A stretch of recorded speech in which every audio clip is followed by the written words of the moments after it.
नमस्कार दोस्तों, आज है 14 मई 2020। Sharma online academy current affair की दुनिया में आप लोग का स्वागत करता है। तो चलिए शुरू करते हैं। दोस्तों, मैं इस वीडियो के लास्ट में एक सवाल दूंगा जिसका आंसर आप लोग कमेंट बॉक्स में अवश्य लिखें। तो चलिए शुरू करते हैं। सबसे पहला क्वेश्चन है, अभी हाल ही में सोहराई खोवर पेंटिंग को जीआई टैग मिला है, यह कहाँ बनाई जाती है? तो यह झारखंड राज्य में बनाई जाती है। तो चलिए दोस्तों, इस क्वेश्चन के बारे में कुछ हम लोग जान लेते हैं। झारखंड के हजारीबाग जिले में स्थानीय आदिवासी महिलाओं द्वारा सोहराई खोवर पेंटिंग बनाई जाती है। तो चलिए दोस्तों, अगले क्वेश्चन की ओर हम लोग चलते हैं। अभी हाल ही में तेलिया रुमाल को जीआई टैग मिला है, यह कहाँ बनाया जाता है? तो अभी हाल ही में तेलिया रुमाल को जीआई टैग मिला है, यह तेलंगाना राज्य में बनाया जाता है। तो चलिए दोस्तों, इस क्वेश्चन के बारे में हम लोग कुछ जान लेते हैं।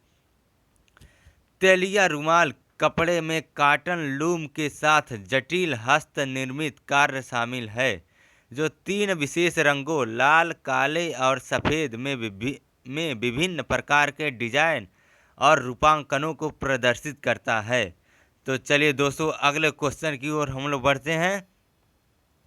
फियर ऑफ गॉड नामक पुस्तक के लेखक कौन हैं?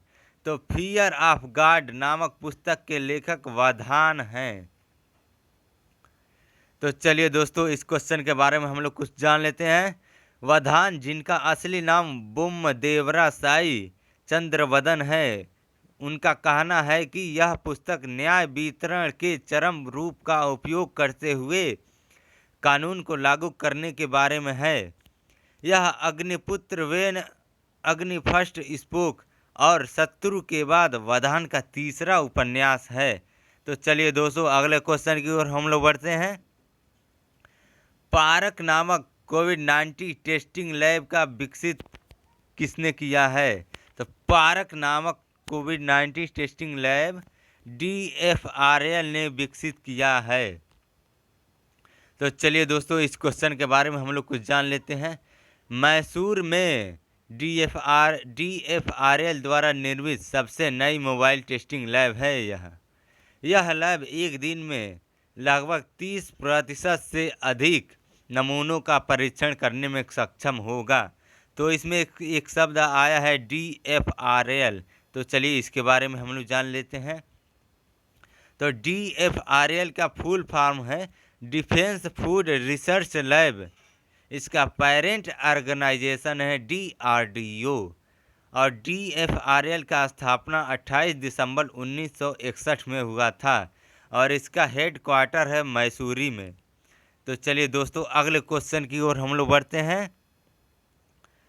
फीफा अंडर 17 वर्ल्ड कप कहाँ आयोजित होगा? तो FIFA under 17 world cup Bharat में आयोजित होगा। तो चलिए दोस्तों, इस क्वेश्चन के बारे में हम लोग कुछ जान लेते हैं। भारत में फीफा अंडर 17 महिला विश्व कप 17 फरवरी और 7 मार्च 2021 को पुनर्धारित किया गया है। टूर्नामेंट को शुरू में 2020 में 2 से 21 नवंबर तक भारत में आयोजित किया जाना था और बाद में महामारी के कारण स्थगित कर दिया गया है। तो इस क्वेश्चन में एक शब्द आया है फीफा। तो चलिए दोस्तों, इसके बारे में हम लोग कुछ जान लेते हैं। तो फीफा का फुल फॉर्म है federation international D football association. इसकी स्थापना 21 मई 1904 को हुआ था, यानी कि 115 साल पहले। इसका हेड क्वार्टर है ज्यूरिख, स्विट्जरलैंड और इसके प्रेसिडेंट हैं गिन्नी इन्फेंटिनो। तो चलिए दोस्तों, अगले क्वेश्चन की ओर हम लोग बढ़ते हैं।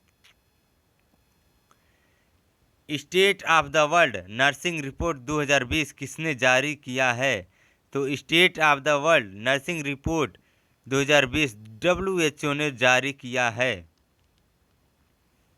तो चलिए दोस्तों, इस क्वेश्चन के बारे में हम लोग कुछ जान लेते हैं। इसमें एक शब्द आया WHO। तो इसका फुल फॉर्म होगा वर्ल्ड हेल्थ ऑर्गेनाइजेशन। इसका मुख्यालय जेनेवा, स्विट्जरलैंड में है। इसकी स्थापना 7 अप्रैल 1948 को हुआ था। तो चलिए दोस्तों अगले क्वेश्चन की ओर हम लोग बढ़ते हैं। अभी हाल ही में शफीक अंसारी का निधन हुआ है, वे कौन थे? तो अभी हाल ही में शफीक अंसारी का निधन हुआ है, वे एक टीवी अभिनेता थे, यानी ऑप्शन नंबर ग सही है। तो चलिए दोस्तों शफीक अंसारी के बारे में हम लोग कुछ जान लेते हैं।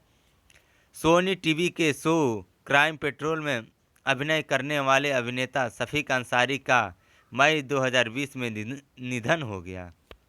वह 2003 के बागवान के लिए पटकथा लेखकों में से थे, जिसमें अमिताभ बच्चन और हेमा मालिनी ने अभिनय किया था। तो चलिए दोस्तों अगले क्वेश्चन की ओर हम लोग बढ़ते हैं। अभी हाल ही में किस राज्य सरकार ने कर्मचारियों के स्थानांतरण पर रोक लगा दिया है? तो अभी हाल ही में उत्तर प्रदेश सरकार ने कर्मचारियों के स्थानांतरण पर रोक लगा दिया है। तो चलिए दोस्तों अगले क्वेश्चन की ओर हम लोग बढ़ते हैं। चैंपियंस पोर्टल किसने लॉन्च किया है? तो अभी हाल ही में चैंपियंस पोर्टल लॉन्च हुआ है, इसको लॉन्च करने वाला MSME है। तो चलिए दोस्तों MSME के बारे में हम लोग जान लेते हैं। तो MSME का फुल फॉर्म है the ministry of micro small and medium enterprise. एक बार और सुन लेंगे हम लोग, the ministry of micro small and medium enterprise. इसकी स्थापना 2007 में हुआ था। इसका हेडक्वार्टर है न्यू दिल्ली में। तो इस क्वेश्चन में एक शब्द आया है चैंपियंस, तो इसके बारे में हम लोग जान लेते हैं। तो चैंपियंस का अर्थ है creation and harmonious application of modern process for increasing the output and national strength है। तो चलिए दोस्तों अगले क्वेश्चन की ओर हम लोग बढ़ते हैं। वीपो के अगले महानिदेशक के रूप में किसे नियुक्त किया गया है? तो वीपो के अगले महानिदेशक के रूप में डेरेन तांग को नियुक्त किया गया है। तो चलिए दोस्तों इस क्वेश्चन के बारे में हम लोग कुछ जान लेते हैं। डेरेन तांग 1 अक्टूबर 2020 को 6 साल की अवधि के लिए वीपो की कमान संभालेंगे। तो दोस्तों इस क्वेश्चन में एक शब्द आया है वीपो, तो चलिए दोस्तों इसके बारे में हम लोग जान लेते हैं।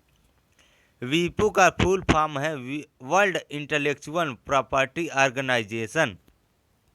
इसका हेडक्वार्टर है जिनेवा स्विट्जरलैंड और इसके CEO हैं फ्रांसिस गरी और इसका स्थापना 14 जुलाई 1967 को हुआ था। तो चलिए दोस्तों अगले क्वेश्चन की ओर हम लोग बढ़ते हैं। तो चलिए दोस्तों आज का सवाल सुन लेते हैं। आज का सवाल है प्राण आयु कार्यक्रम का शुभारंभ कहाँ हुआ है? तो दोस्तों इस क्वेश्चन का आंसर आप लोग कमेंट बॉक्स में अवश्य लिखें। और दोस्तों यदि वीडियो आप लोग को अच्छा लगा हो तो इसे लाइक करें, सब्सक्राइब करें और शेयर करें। तो चलिए दोस्तों आज का वीडियो यहीं समाप्त होता है। जय हिंद, जय भारत।